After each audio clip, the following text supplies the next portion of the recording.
Happy Resurrection Sunday. I hope you are all doing well, feeling well.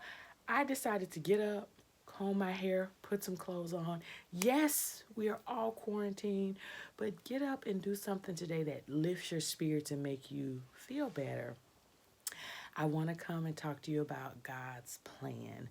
You know, we celebrate the death and resurrection of Jesus Christ and the fact that God had a plan, that He didn't just leave us out here hopeless, He didn't leave us out here in despair, but He had a plan for each and every one of us. And part of that plan was allowing His Son to come and die on the cross for us so that we can have a chance at redemption and we can be joined back with the Father. It is such an amazing and wonderful time to celebrate. You know, a lot of people, they can get caught up in, well, it wasn't during this time frame, or this doesn't add up, or this doesn't calculate. You know, that's something that gets you distracted. When you start looking at things like that, that's a distraction.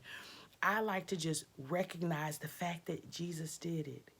He did it, and He did it for me, and He did it for you. He came, He healed, He delivered, and He died for us. But He didn't just die, He got up.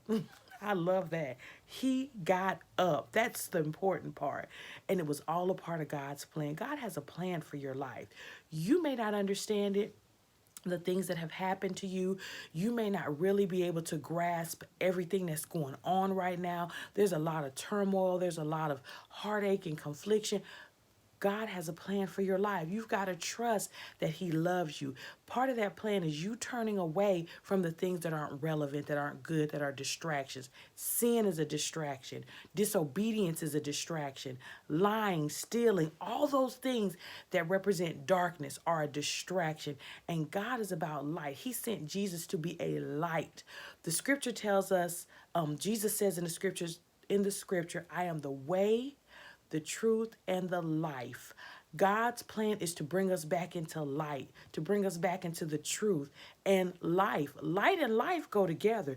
You need light to live this life and understand what God's plan is, because you want to be able to see. When you're walking around in the dark, you can't see really well. But when you put the lights on, it makes so much more sense.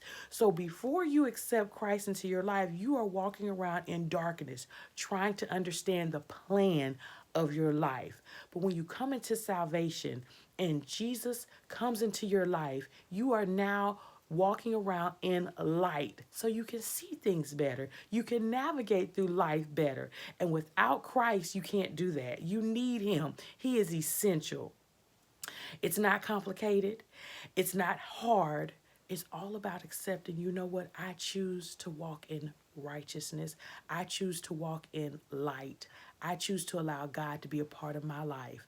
Let God's plan be a part of your life. You've tried it on your own. You've done everything that you can to try to make things work. Now let God be that guiding light that you need. Let Him open your eyes to the wonderful beauty that He has in store for you, which is the plan for your life.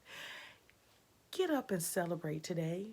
Get up and do something that commemorates this amazing and wonderful day, because without it, we would have no hope.